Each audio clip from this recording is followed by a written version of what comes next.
Hello बच्चों। आज के टॉपिक हम लोगों के जो डिस्कस करने का आज का टॉपिक है वो है इजेशन। अभी तक बेटा हम लोगों ने इस चैप्टर में भोजन का डाइजेशन कर लिया, एब्जॉर्प्शन कर लिया, एसिमिलेशन कर लिया और आज करना है इजेशन।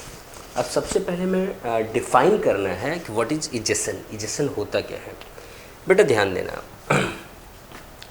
हमने जो भोजन इंगल्फ किया था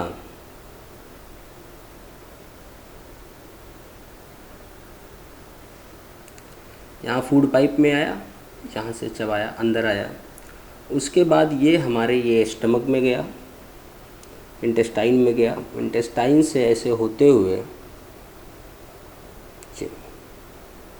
यहाँ पे आया। ये स्मॉल इंटेस्टाइन का पोर्शन है, ये स्टमक है। अब ये बेटा एक आपको पता है कि एक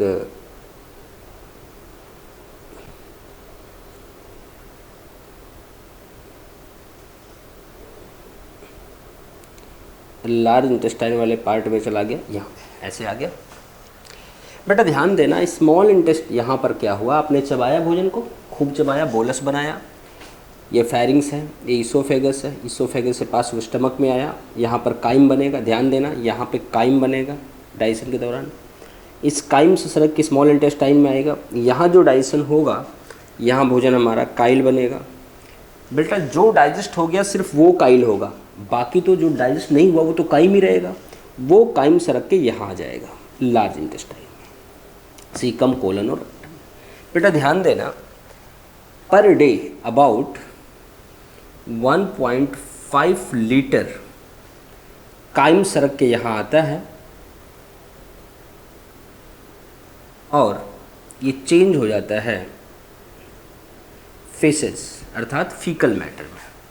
अब बेटा ध्यान देना, अब मैं कहना क्या चाह रहा हूँ, मैं ये कहना चाह रहा हूँ कि भोजन यहाँ से पार्शियली डाइजेस्ट होता गया, यहाँ पर कंप्लीट डाइजेशन हुआ। जो कंप्लीटली डाइजेस्ट हो गया वो एब्जॉर्ब होकर ब्लड में चला जाएगा। कहाँ चला जाएगा? एब्जॉर्ब होकर ब्लड में चला जाएगा। जो डाइजेस्ट नहीं होगा, सिर्फ अभी काइल में नहीं बदला, काइम ही है, वो काइम यूटिलाइज नहीं हो सकता क्योंकि एब्जॉर्ब होकर ब्लड में नहीं जा सकता। एब्जॉर्ब तब होगा जब वो काइल में कन्वर्ट होगा, ये तो काइल में कन्वर्ट हुआ नहीं है, तो ये यहाँ से आकर के मुँह के होकर चला जाएगा। ये क्या है? पार्शियली डाइजेस्टेड फूड है या अनडाइजेस्टेड फूड है जो कंप्लीटली डाइजेस्टेड नहीं हुआ है। बेटा इजेशन को हम डिफाइन कर देते हैं एलिमिनेशन और रिमूवल ऑफ अनडाइजेस्टेड और partially digested food from digestive canal और alimentary canal।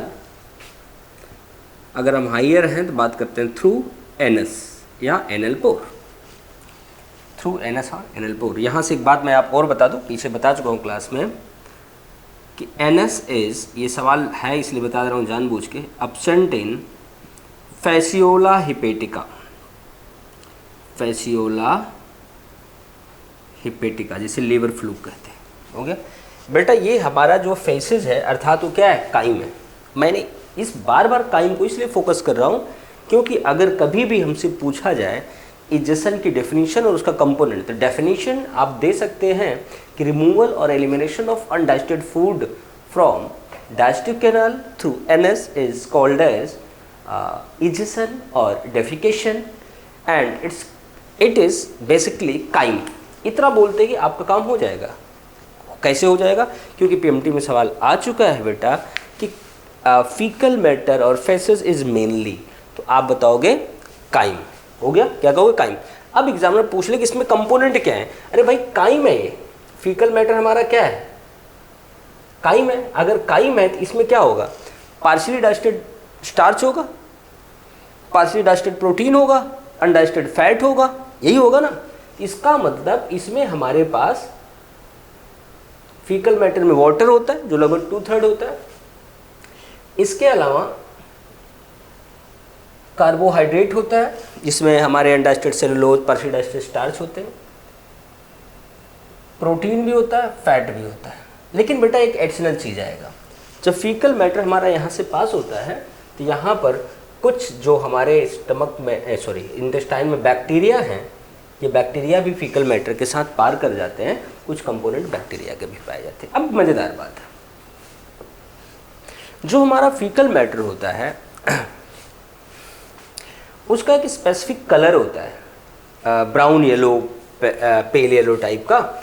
तो बेटा ये जो colour of faeces faecal matter colour होता है, it is due to stercobilin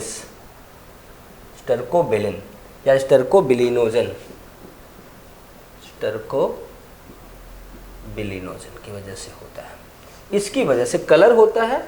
actual में इट इज, ये जो पिगमेंट हैं, these pigment are derived from bile pigment, bilirubin. किससे डेराइव होते हैं? Bilirubin, derived from bilirubin. ये बेसिकली बिलीरुबिन या बिलीवर्डिन से, बाइल पिगमेंट बिलीरुबिन या बिलीवर्डिन से क्या होते हैं? मॉडिफाई होते हैं। ठीक हो गया। चलो अब एक मज़ेदार बात और है हमारे पास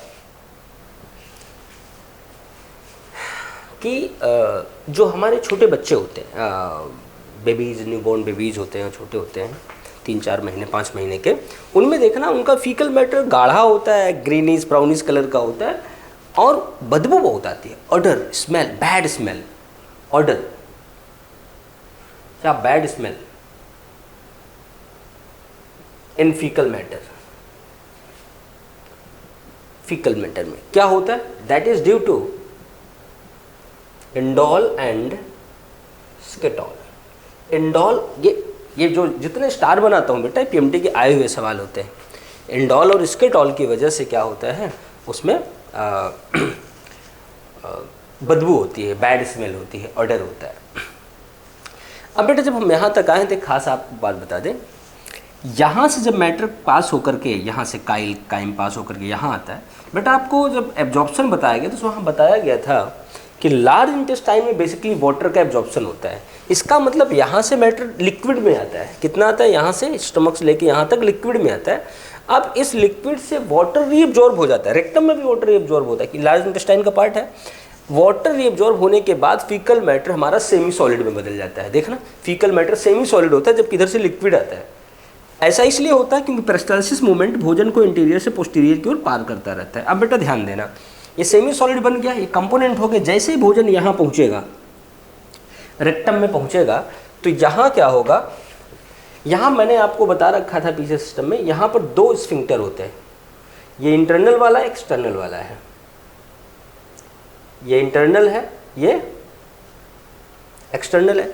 मैंने बताया था ये स्मूथ मसल का बना है अर्थात इनवॉलेंट्री है, ये स्ट्राइटेड मसल का बना है मतलब वॉलेंट्री है। बेटा जैसे ही फीकल मैटर यहाँ पहुँचता है, यहाँ पहुँचेगा, तो यहाँ क्या उससे पेलेट्स जो होंगे उनकी वजह से, पेरिस्टाल्सिस की वजह से स्मूथ मसल जो होता है, ये जो स्फिंक्टर होता है स्मूथ मसल का, वो डायलेट हो जाता है, खुल जाता है। अब फीकल मैटर पार होकर यहाँ तक आ जाता है। अब जब यहाँ आता है एक्सटर्नल के पास, एक्सटर्नल के पास आता है, तो ये एनिमल के विल के अकॉर्डिंग खुलता है। तो एनिमल का विल अब इसको डायलेट करेगा और फीकल मैटर बाहर आ जाएगा। लेकिन बेटा ध्यान रखने वाली बात क्या है, ये तो हमने एडल्ट का केस बताया कि इंटरनल वाला इनवॉलेंट्री होता है, बाहर वाला वॉलेंट्री होता है। लेकिन बेटा जो हमारे छोटे बेबीज़ होते हैं, जो हमारे 6 महीने 7 महीने 8 महीने लगभग 1 साल तक का बच्चा जो होता है, उनमें चीज़ें रिफ्लेक्स होती हैं। दोनों जो वॉलेंट्री, ये भी रिफ्लेक्स होती है। फीकल मैटर आते ही ये क्या होते हैं, दोनों खुल जाते हैं और फीकल मैटर पार हो जाता है। लेकिन जैसे जैसे बच्चा बड़ा होने लगता है, बाहर वाला रिफ्लेक्स से वॉलेंट्री की ओर शिफ्ट कर जाता है और बच्चा जैसे जैसे बड़ा होता है वो बताना शुरू कर देता है कि उसे क्या है, उसे फ्रेश होना है, उसे फीकल मैटर रिमूव करना है, उसे इजेशन करना है, वो बताना शुरू कर देता है। बिकॉज ये जो एक्सटर्नल वाला हमारा वॉलेंट्री है, ये रिफ्लेक्स से वॉलेंट्री को शिफ्ट कर जाता है। अब एक मज़ेदार बात बेटा, और हमने बताया यहाँ पे बताया ये एनल कैनाल है, यहाँ स्फिंक्टर्स हैं। बेटा होता क्या है, कभी कभी रेक्टम में जैसे फीकल मैटर हमारा यहाँ आके सेमी सॉलिड इकट्ठा हुआ, कभी कभी बहुत ज़्यादा मात्रा में वाटर एब्जॉर्ब कर लिया जाता है। ये रेक्टम की वॉल यहाँ से बहुत सारा पानी एब्जॉर्ब कर लेती है। तो अब यहाँ पे सुनना बेटा, एक मज़ेदार बात है, यहाँ पे सुनना, यहाँ जो पोर्शन है हमारा निचला वाला, यहाँ पे ब्लड वेसल हमारी एपिथेलिया के ठीक नीचे होती है, अर्थात सुपरफिशियल होती है, वेन बहुत डीप में नहीं होती, सुपरफिशियल होती है और पतली लेयर से ढकी होती है। होता क्या बेटा, जब यहाँ पे वाटर सूख गया तो ये फीकल मैटर यहाँ पे बिल्कुल टाइट हो गया, हार्ड हो गया।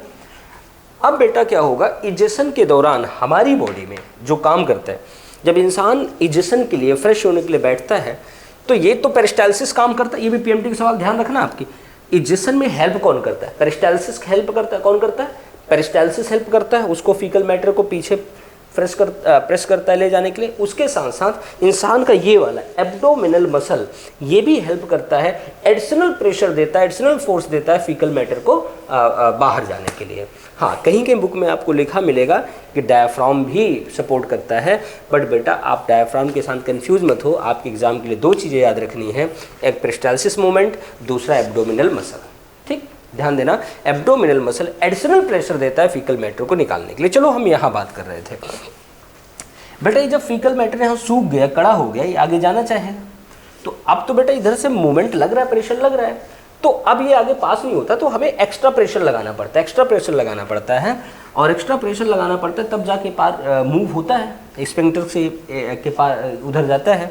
बेटा ध्यान देना, होता क्या है कि यहाँ पर ये इसको रब करेगा, फ्रिक्शन कॉज करेगा। जब फ्रिक्शन कॉज करेगा तो यहाँ डैमेज हो जाएगा, डैमेज हो जाएगा, डैमेज हो जाएगा तो फीकल मैटर के साथ यहाँ पे ब्लड भी आएगा, ब्लड भी आएगा। और बेटा ये जो ड्राई कंडीशन आ गई है, इस कंडीशन की वजह से इसे हम लोग कहते हैं कॉन्स्टिपेशन।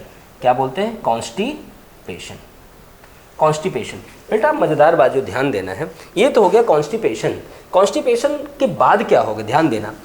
अब मैंने कहा कि ये चीज़ डैमेज हो जाएगी, हो गया। अब यहाँ पे घाव भरेगा, जब घाव भरेगा बेटा तो ये चीज़ क्या होगा, थोड़ा सा, ये तो वॉल थी, ये घाव भरेगा तो यहाँ देखो, जब घाव हमारा भरता है तो यहाँ थोड़ा सा उठ जाता है ना, जहाँ घाव लगा होता है। अब ये ल्यूमेन नैरो हो गया, अब फीकल मैटर तो पूरा पास होगा, अगली बार फिर इसको काट देगा। और बेटा ये जो एनलार्जमेंट ऑफ रेक्टल वेन है, ये जो एनलार्जमेंट हो गई है, enlargement of rectal vein is called as haemorrhoid या पाइल्स। क्या बोलते हैं, पाइल्स। ध्यान देना, इसे कहेंगे हीमोरॉइड या piles. It is enlargement of rectal vein, rectal vein। बेटा रेक्टम की जो वेन होती है वो डैमेज हो जाती है, लार्ज कर जाती है, बढ़ जाती है, उसे कहते हैं हेमोराइड्स या पाइल। ये शुरुआत कहाँ से होती है, कॉन्स्टिपेशन के जरिए। और बेटा एक बात बता दें, और इसमें ज़्यादा बेसिक रोल करते हैं हमारे भोजन में पाए जाने वाले एल्कलॉइड्स। जो लोग लाल मिर्ची पाउडर, अदरक जैसी कुछ चीज़ें ज़्यादा लेते हैं तो उनके में ये हेमोराइड होने के चांसेस ज़्यादा होते हैं। चलो बेटा, ये हम लोगों ने अभी बात कर लिया इजेशन की डेफिनेशन, फीकल मैटर का कंपोनेंट, इजेशन की प्रोसेस। हम लोगों ने अभी तक 3 बातें कर ली। अब हमें जो यहाँ करना है, हमें करना है calorific value and physiological value of food. चलो देखते हैं।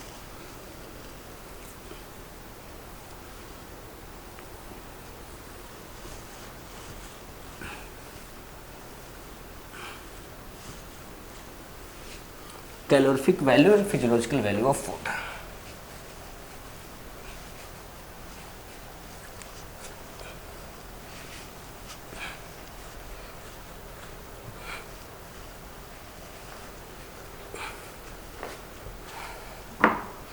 Calorific value and physiological value of food. बेटा ध्यान देना,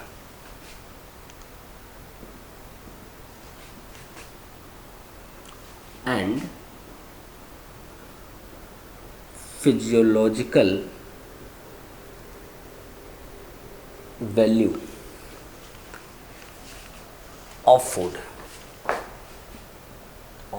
ये देखना है बेटा। यहाँ पे सबसे पहला सवाल, हमारे भोजन के मेन 3 कंपोनेंट कौन कौन हैं? वो है कार्बोहाइड्रेट, अगला है फैट, अगला है प्रोटीन। देखो बेटा, आपकी बुक में लिखा होता है कार्बोहाइड्रेट प्रोटीन फैट, लेकिन मैंने लिखा है कार्बोहाइड्रेट फैट प्रोटीन। अब इसकी लॉजिक क्या है? इसकी लॉजिक मैंने ऐसा क्यों लिखा, क्योंकि आपके पीएमटी में एक सवाल आता है कि sequence of consumption of food, sequence of consumption of food, भोजन के कंज्यूम होने का सीक्वेंस क्या है? Sequence of consumption of food. तो बेटा सबसे पहले कार्बोहाइड्रेट कंज्यूम होता है हमारे बॉडी का, अगर वो ख़त्म हो गया तो फैट कंज्यूम होगा, अगर वो भी ख़त्म हो गया तो प्रोटीन कंज्यूम होगा। एक सवाल तो आपका यही आ गया। अब हमारा टॉपिक है calorific value and physiological value of food. बेटा सबसे पहला सवाल है कैलोरीफिक वैल्यू क्या है, दूसरा फिजियोलॉजिकल वैल्यू क्या है। बेटा कैलोरीफिक वैल्यू होता है कि अगर हम लैब में, ये जैसे हमारा एक इंस्ट्रूमेंट है बॉम्ब कैलोरी मीटर, ये तो हमने टेस्ट ट्यूब बना रखा है, बॉम्ब कैलोरी मीटर।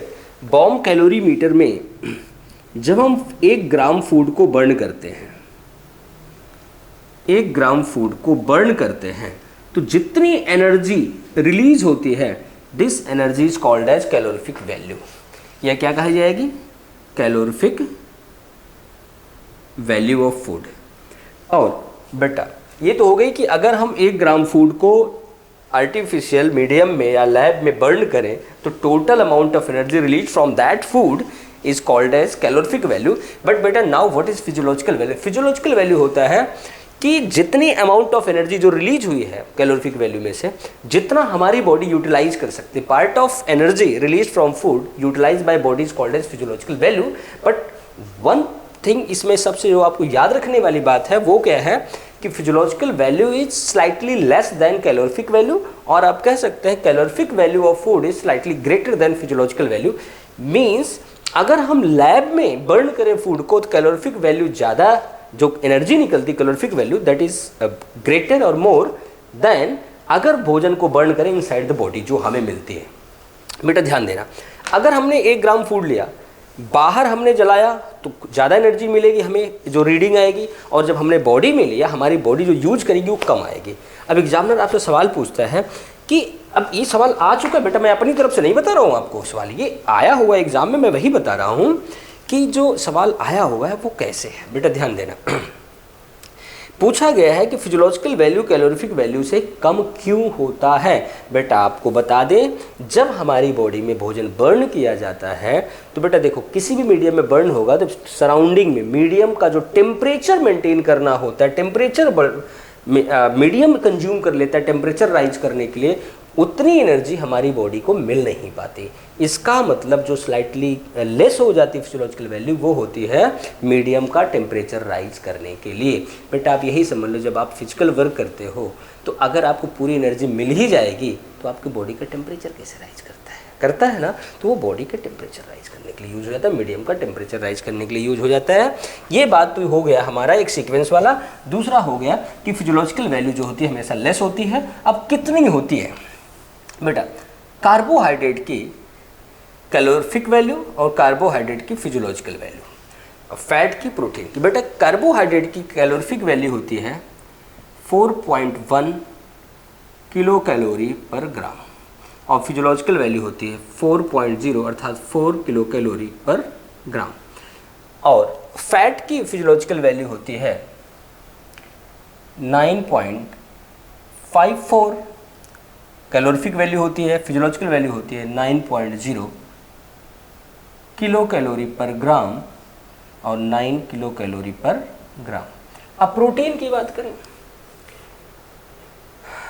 प्रोटीन की होती है कैलोरीफिक वैल्यू 5.65 किलो कैलोरी पर ग्राम और फिजियोलॉजिकल वैल्यू होती है 4.0 किलो कैलोरी पर ग्राम।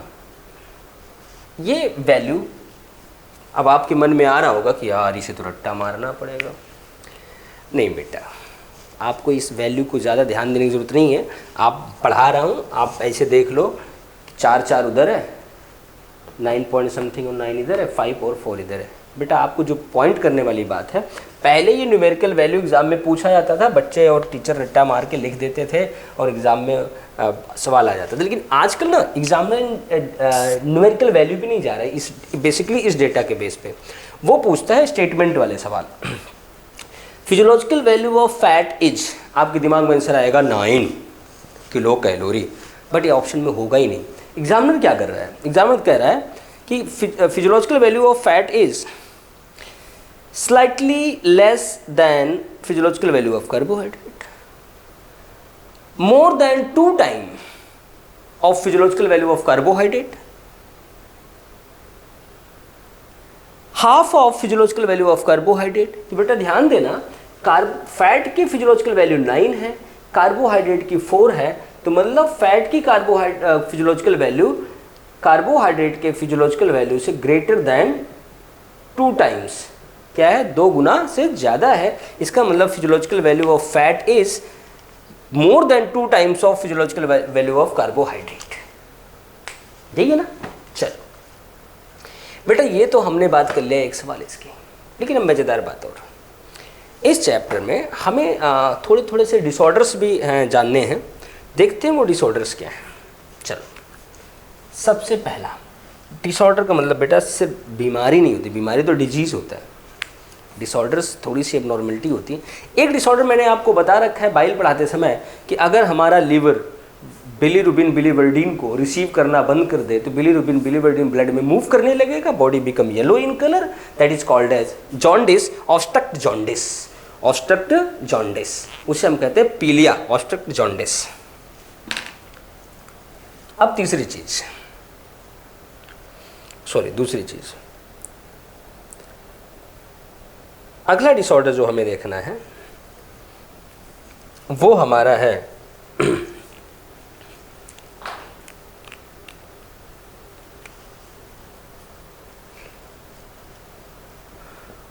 वॉमिटिंग, वॉमिट, उल्टी। उल्टी क्या होती है?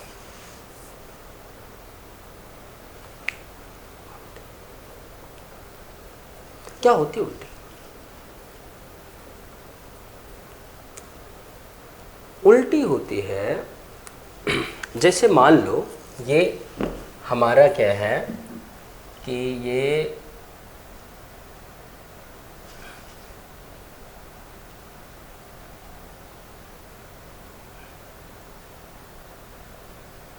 स्टमक हो गया या स्फिंक्टर है क्या बेटा। कभी कभी होता क्या है कि यहाँ से जो पेरिस्टाल्सिस मूवमेंट भोजन को ला रहा है, एंटी पेरिस्टाल्सिस शुरू हो जाता है।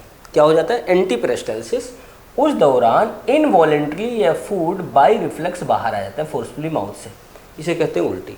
इसका मतलब वॉमिट या वॉमिटिंग इज,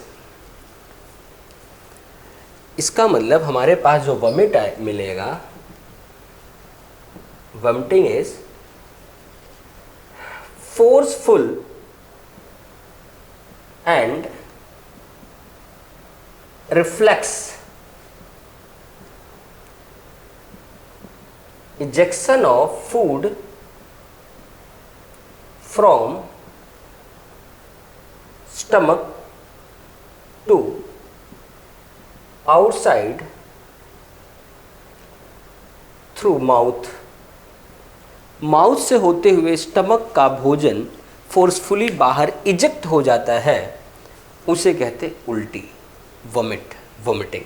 हो गया, ये हुआ उल्टी की कहानी कि उल्टी में क्या होता है कि हमारे स्टमक का भोजन जो काइम होता है वो फोर्सफुली आ जाता है। बेटा वॉमिटिंग का सेंटर जो होता है, इसका सेंटर होता है in medulla oblongata, medulla oblongata. Medulla oblongata बेटा हमारे हाइंड ब्रेन में पाया जाता है, हाइंड ब्रेन में पाया जाता है, जिसमें पाया जाता है कीमो रिसेप्टर सेंटर, और वहीं बनाता है वॉमिट का सेंटर। हो गया बेटा, ये तो बात हो गई उल्टी की। अब हम बात करते हैं इनडाइजेशन की।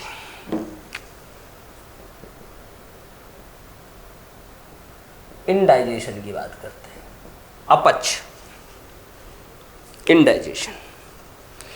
बेटा इनडाइजेशन क्या है? इनडाइजेशन है कि जब भोजन हमारा ना पचे, डाइजेस्ट ना हो। बेटा होता क्या है कि कुछ कंडीशंस ऐसी बनती है हमारी बॉडी में, जैसे लाइक स्ट्रेस।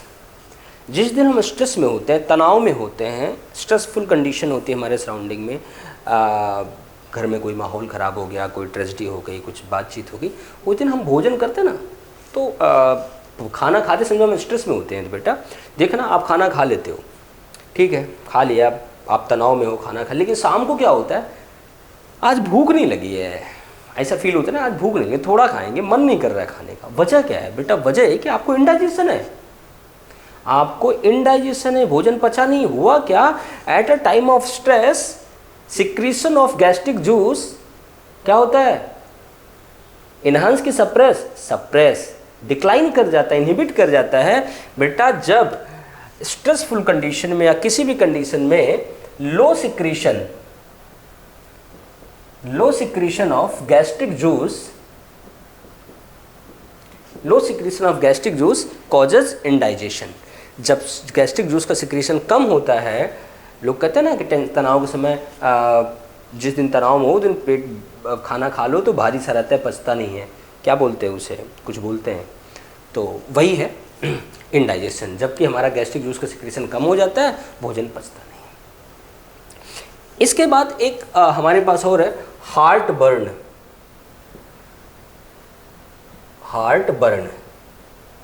ये भी एक डिसऑर्डर है, हार्ट बर्न क्या है, हार्ट मतलब दिल, बर्न मतलब जले, दिल जले नहीं बेटा, सुनना हार्ट बर्न होता क्या है, होता यूं है, आप यही समझिए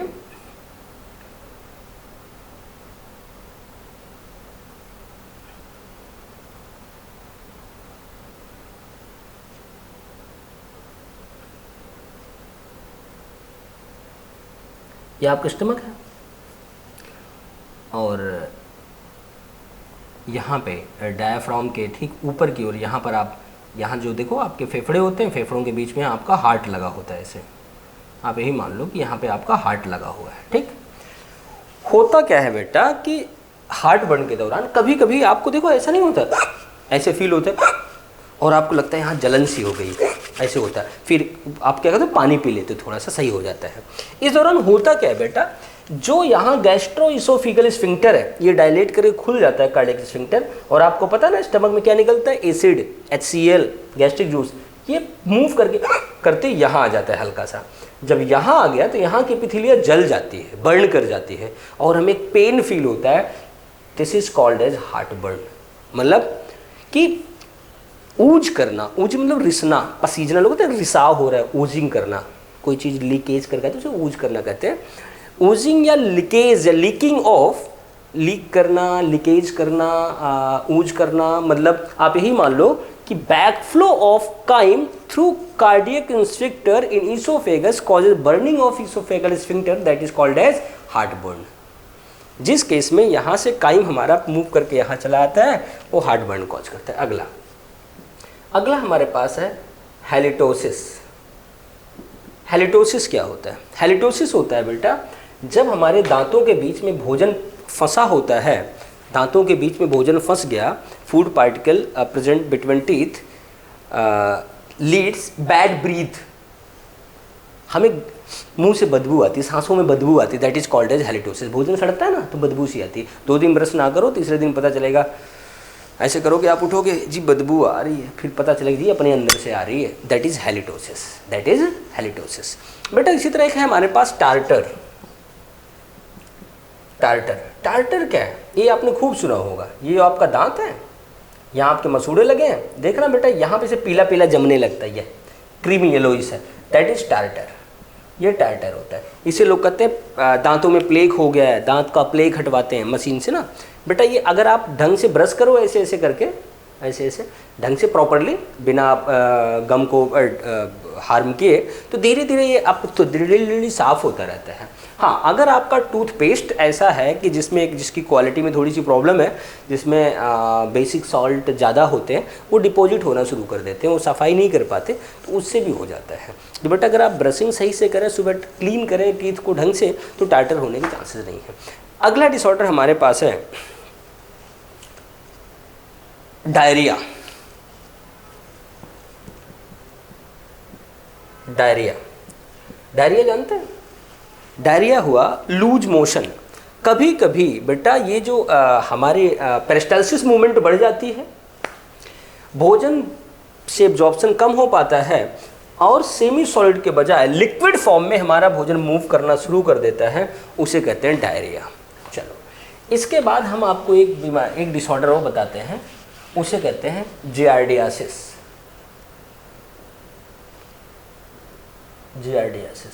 बेटा एक्चुअल में हमारे इंटेस्टाइन में एक प्रोटोजोन पाया जाता है, उसका नाम होता है जियार्डिया। प्रोटोजोआ फाइलम का मेंबर है जियार्डिया। अब मैं इसे क्यों बता रहा हूँ ये भी बता दे रहा हूँ। जियार्डिया, इससे एक सवाल सीधा, जियार्डियासिस तो एग्जाम में नहीं आता, गाइड में होता है, बट जियार्डिया के बारे में सवाल आता है। इसे कहते हैं grand old man of intestine. ये देखो कितना प्यारा नाम दिया गया है, grand old man of intestine. बड़ा पुराना है, हमारे बॉडी में, ह्यूमन की बॉडी में सबसे पुराना पाया जाने वाला ये प्रोटोजोन है, जो हमारे बाई बर्थ होता है हमारे साथ। एक ये हो गया, एक दो माइक्रोब और हैं, ये हमारे साथ होते हैं बेटा। ये हो गए हमारे डिसऑर्डर्स, लेकिन एक मज़ेदार डिसऑर्डर भी बाकी है, जो लास्ट है बेटा, वो ये है,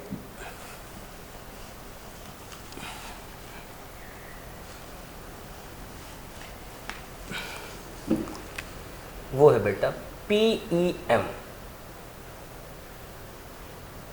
इसका मतलब हुआ प्रोटीन एनर्जी माल न्यूट्रिशन। बेटा माल न्यूट्रिशन का मतलब होता है बुरे तरीके से पोषित होना। जब प्रोटीन और एनर्जी प्रॉपर तरीके से ना मिल पाए तो उस कंडीशन कहते हैं PEM। PEM दो तरह की बीमारियां कॉज करता है। एक है मेरेस्मस, जो लगभग पैदा होने से 1 साल के बच्चे तक में पाया जाता है, ओल्ड में पाया जाता है। और दूसरा जानते हो,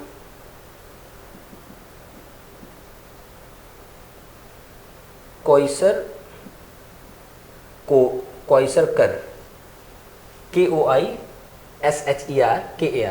क्वाइसर, ये पाया जाता है 1 साल से लेकर के 5 साल के बच्चे में।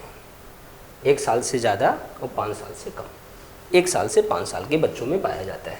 इसमें क्या होता है, हाथ पैर बिल्कुल दुबले पतले हो जाते हैं।